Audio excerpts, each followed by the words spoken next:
આકાશવાણી અમદાવાદ વડોદરા પ્રાદેશિક સમાચાર નિશા શ્રીમાળી વાંચે છે. સૌપ્રથમ મુખ્ય સમાચાર. લોકસભાની ચૂંટણી માટેના ઉમેદવારી ફોર્મની ચકાસણીની પ્રક્રિયા પૂર્ણ થઈ છે. સોમવારે ઉમેદવારી પરત ખેંચવાના અંતિમ દિવસે ચૂંટણી ચિત્ર સ્પષ્ટ થશે. કેન્દ્રીય મંત્રી નિર્મલા સીતારમણે અમદાવાદમાં પત્રકાર પરિષદમાં જણાવ્યું હતું કે છેલ્લા 10 વર્ષમાં પ્રધાનમંત્રી નરેન્દ્ર મોદીના નેતૃત્વમાં પ્રજાલક્ષી કાર્યો છેવાડાના માનવી સુધી પહોંચ્યા છે. મુખ્યમંત્રી ભૂપેન્દ્ર પટેલે દાહોદમાં જનસભામાં કહ્યું કે આગામી સમયમાં દેશને વિશ્વમાં ત્રીજા ક્રમે લાવવા પ્રધાનમંત્રીએ કમર કસી છે. લોકસભાની ચૂંટણીમાં વધુ મતદાન થાય તે માટે સમગ્ર રાજ્યમાં વિવિધ કાર્યક્રમો યોજાઈ રહ્યા છે. અને છેલ્લા 2 દિવસની હીટવેવની સ્થિતિ બાદ ગરમીમાંથી રાજ્યના લોકોને રાહત મળી. તાપમાનનો પારો એકંદરે 40 ડિગ્રીની નીચે ગયો. સૌથી વધુ અમરેલીમાં 39.4 ડિગ્રી જ્યારે અમદાવાદમાં 37.6 ડિગ્રી તાપમાન નોંધાયું. સમાચાર વિગતવાર. રાજ્યમાં લોકસભાની ચૂંટણી 7મી મેના રોજ યોજાનારી છે. 26 બેઠકો માટે યોજાનારી ચૂંટણીમાં ગઈકાલે ઉમેદવારીપત્ર ભરવાની સમયમર્યાદા પૂર્ણ થયા બાદ આજે ફોર્મની ચકાસણી થઈ હતી. જેમાં મળી રહેલા અહેવાલો અનુસાર પાટણ બેઠકમાં ઉમેદવારીપત્રની ચકાસણી પ્રક્રિયા દરમિયાન તમામ 11 ઉમેદવારોના ફોર્મ માન્ય જાહેર થયા છે. આ ઉપરાંત સાબરકાંઠા બેઠક માટે 17 ફોર્મ માન્ય ઠર્યા હતા. અહીં એક અપક્ષ ઉમેદવારે પોતાની ઉમેદવારી પરત ખેંચી હતી. જૂનાગઢ લોકસભા બેઠક ઉપર આજે ફોર્મ ચકાસણી બાદ 22 ઉમેદવારો મેદાને રહ્યા છે. કુલ 26 નામાંકન પત્રો રજૂ થયા હતા, જે પૈકી 4 ફોર્મ રદ થતાં હવે 22 ઉમેદવારો માન્ય રહ્યા છે. તો ભાવનગર લોકસભાની બેઠકની ચૂંટણી માટે આજે ફોર્મ ચકાસણી બાદ ઉમેદવારોના 13 ફોર્મ માન્ય રહ્યા હતા, જ્યારે આમ આદમી પાર્ટીના ઉમેદવાર ઉમેદભાઈ મકવાણાને એફિડેવિટમાં વિસંગતતાને કારણે જવાબ આપવા આવતીકાલે સવારે 11 વાગ્યા સુધીનો સમય આપવામાં આવ્યો છે, જ્યારે વલસાડમાં 7 ઉમેદવારી ફોર્મ માન્ય રહ્યા છે. છોટાઉદેપુર લોકસભા બેઠક ઉપર 13 ઉમેદવારોના ફોર્મ માન્ય ઠર્યા છે. કેન્દ્રીય મંત્રી નિર્મલા સીતારમણે અમદાવાદમાં પત્રકાર પરિષદમાં જણાવ્યું હતું કે છેલ્લા 10 વર્ષમાં પ્રધાનમંત્રી નરેન્દ્ર મોદીના નેતૃત્વમાં પ્રજાલક્ષી કાર્યો છેવાડાના માનવી સુધી પહોંચ્યા છે. ગરીબ તેમજ વંચિતો માટે સરકાર કાર્ય કરી રહી છે. દેશના નાગરિકોને સશક્ત અને સક્ષમ કરવા સરકારની કટિબદ્ધતાને તેમણે દોહરાવી હતી. મફત ગેસ કનેક્શન, અનાજની સુવિધા, હરઘર જળની સરકારની પ્રજાલક્ષી યોજનાઓને તેમણે સરકારની ઉપલબ્ધિ તરીકે વર્ણવી હતી. Gujarat chamber of commerce and ઇન્ડસ્ટ્રીઝના ઉપક્રમે કેન્દ્રીય નાણામંત્રી નિર્મલા સીતારમણે આઈસીએઆઈ અમદાવાદ ચેપ્ટર સાથે વિકસિત ભારત @2047 વિષય ઉપર સંવાદ સાધ્યો હતો. કેન્દ્રીય મંત્રીએ 2047 સુધીમાં વિકસિત ભારતને સાકાર કરવાની સરકારની પ્રતિબદ્ધતા વ્યક્ત કરી હતી.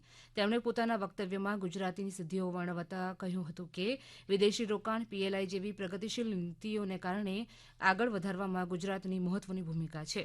અને કાપડ, સેમિકન્ડક્ટર્સ, કેમિકલ્સ અને એરોસ્પેસમાં તેમણે ગુજરાતની સફળતાનો ઉલ્લેખ કર્યો હતો. ગુજરાત રાજ્ય 5%ની વસ્તી ધરાવતું રાજ્ય છે, પરંતુ નેશનલ જીડીપીમાં 8.3%થી વધુ યોગદાન આપે છે, તેવો પણ તેમણે ઉલ્લેખ કર્યો હતો. મુખ્યમંત્રી ભૂપેન્દ્ર પટેલે આજે દાહોદના ફતેપુરા ખાતે ભાજપના ઉમેદવાર જસવંતસિંહ ભાભોરના પ્રચાર માટે જનસભાને સંબોધી હતી. તેમણે કહ્યું હતું કે આરોગ્ય ક્ષેત્ર હોય કે કૃષિ ક્ષેત્રે તમામમાં મોદીની ગેરંટીને કારણે આજે દેશ વિકસિત બની રહ્યો છે. તેમણે કહ્યું કે આગામી સમયમાં દેશને વિશ્વમાં ત્રીજા ક્રમે લાવવા પ્રધાનમંત્રીએ કમર કસી છે. જ્યારે જસવંતસિંહ ભાભોરે કોંગ્રેસ ઉપર દાહોદને વિકાસના કોઈ લાભ ન આપીને તેને પછાત રાખવાનો આરોપ લગાવ્યો હતો. દરમિયાન મુખ્યમંત્રી ભૂપેન્દ્ર પટેલ આજે સાંજે અમદાવાદમાં બહેરામપુરામાં મોદી પરિવાર સભામાં ઉપસ્થિત રહેશે. સુરત લોકસભા બેઠકના કોંગ્રેસના ઉમેદવાર નિલેશ કુંભાણીના ઉમેદવારી પત્રની ચકાસણીમાં વિવાદ સર્જાતા આવતીકાલે જિલ્લા ચૂંટણી તંત્ર દ્વારા નિર્ણય જાહેર કરાશે. આ અંગે કોંગ્રેસના પ્રવક્તા મનીષ દોશી વધુ માહિતી આપે છે. સુરત લોકસભા ક્ષેત્રમાં કોંગ્રેસ પક્ષના સત્તાવાર ઉમેદવાર નિલેશભાઈ કુંભાણી કે જેમના ઠેકેદારોને નિશ્ચય નથી તેવી પ્રકારનું એફિડેવિટ ગોઠવાઈને જે પરિસ્થિતિનું નિર્માણ થયું તેની અમે અત્યારે કાયદાકીય લડત લડી રહ્યા છીએ. ચૂંટણી પંચને સંપૂર્ણપણે કાયદાકીય જોગવાઈ જે તેમના દ્વારા જ કરવામાં આવી છે એ તમામ બાબતો રજૂ કરતા તેમને આવતીકાલનો સમય પણ સુરતના લોકસભાના ઉમેદવારના ફોર્મ અંગેની બાબતે સુનાવણી રાખી છે. આ સમાચાર આપ આકાશવાણીના અમદાવાદ વડોદરા કેન્દ્ર પરથી સાંભળી રહ્યા છો. સમાચારોમાં આગળ વધીએ. આગામી લોકસભાની સામાન્ય ચૂંટણી અને ગુજરાત વિધાનસભાની પેટા ચૂંટણીમાં શ્રમયોગીઓ પોતાના મતાધિકારનો ઉપયોગ કરી શકે તે માટે મતદાનના દિવસે રજા આપવા રાજ્યના શ્રમ આયુક્તની અખબારી યાદીમાં જણાવાયું છે, જેમાં મતદાનના દિવસે Gujarat shops and establishment act હેઠળ નોંધાયેલી દુકાનો અને વાણિજ્યિક સંસ્થાઓમાં કામ કરતા કર્મચારીઓ મતદાન કરી શકે તે માટે રજા મંજૂર કરવાની રહેશે. યાદીમાં વધુમાં જણાવાયું છે કે રાજસ્થાનમાં 26 એપ્રિલે, મધ્યપ્રદેશમાં 13મી મેએ, મહારાષ્ટ્રમાં 13 મે અને 20 મેના રોજ ચૂંટણી યોજાવાની છે, ત્યારે ગુજરાતમાં રહેતા ત્રણેય જિલ્લાના વતનીઓને મતદાન માટે ખાસ રજા આપવા સૂચના અપાઈ છે.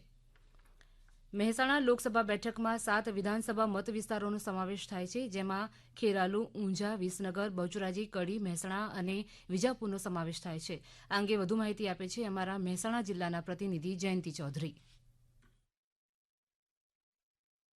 લોકસભાની ચૂંટણીના પડઘમ વાગી ચૂક્યા છે. આ લોકશાહીના પર્વમાં લોકો મતદાન કરીને પોતાની ફરજ પૂરી કરે તેવા મતદાન જાગૃતિ અભિયાન મહેસાણા જિલ્લામાં ચાલી રહ્યું છે.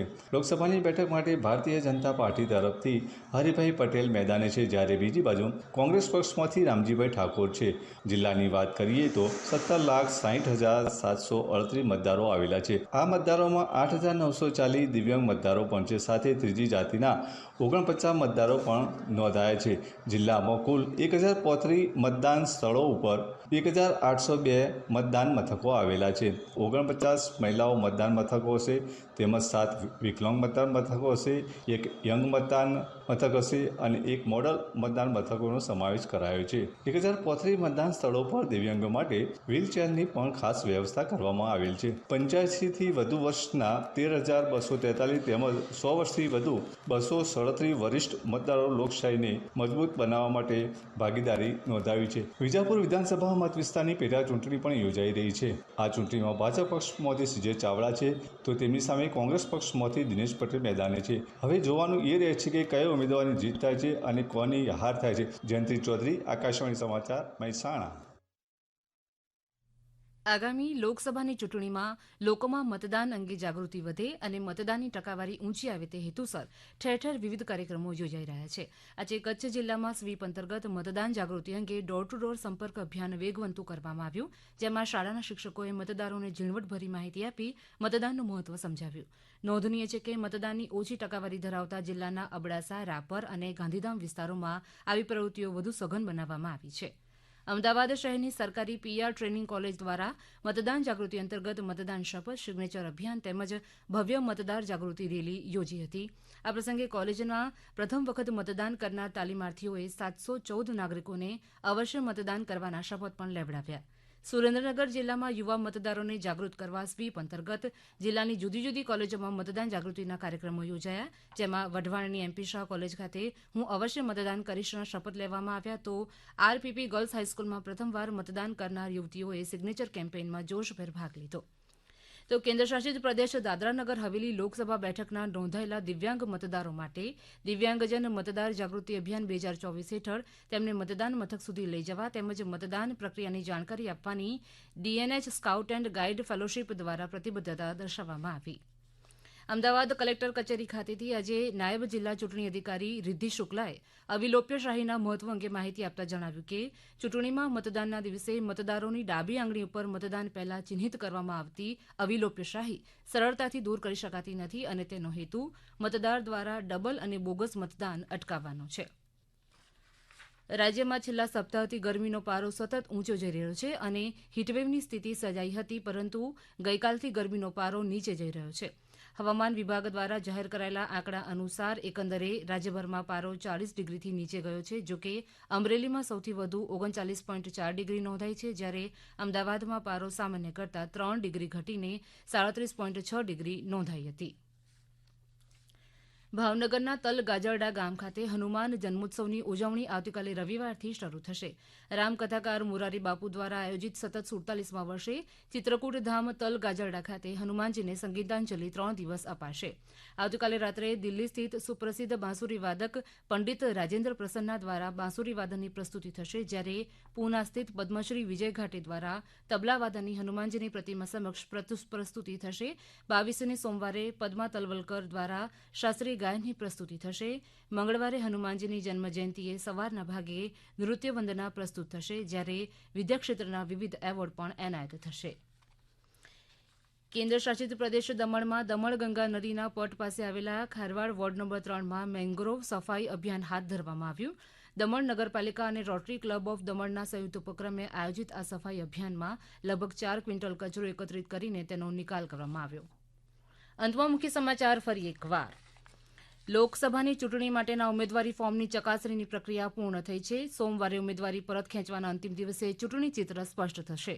કેન્દ્રીય મંત્રી નિર્મલા સીતારમણે અમદાવાદમાં પત્રકાર પરિષદમાં જણાવ્યું હતું કે છેલ્લા 10 વર્ષમાં પ્રધાનમંત્રી નરેન્દ્ર મોદીના નેતૃત્વમાં પ્રજાલક્ષી કાર્યો છેવાડાના માનવી સુધી પહોંચી રહ્યા છે.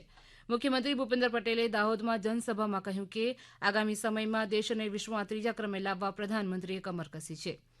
લોકસભાની ચૂંટણીમાં વધુ મતદાન થાય તે માટે સમગ્ર રાજ્યમાં વિવિધ કાર્યક્રમો યોજાઈ રહ્યા છે. અને છેલ્લા 2 દિવસની હીટવેવની સ્થિતિ બાદ ગરમીમાંથી રાજ્યના લોકોને રાહત મળી. તાપમાનનો પારો એકંદરે 40 ડિગ્રીથી નીચે ગયો. સૌથી વધુ અમરેલીમાં 39.4 ડિગ્રી, જ્યારે અમદાવાદમાં 37.6 ડિગ્રી તાપમાન નોંધાયું. આકાશવાણીના અમદાવાદ વડોદરા કેન્દ્ર પરથી સમાચાર પૂરા થયા.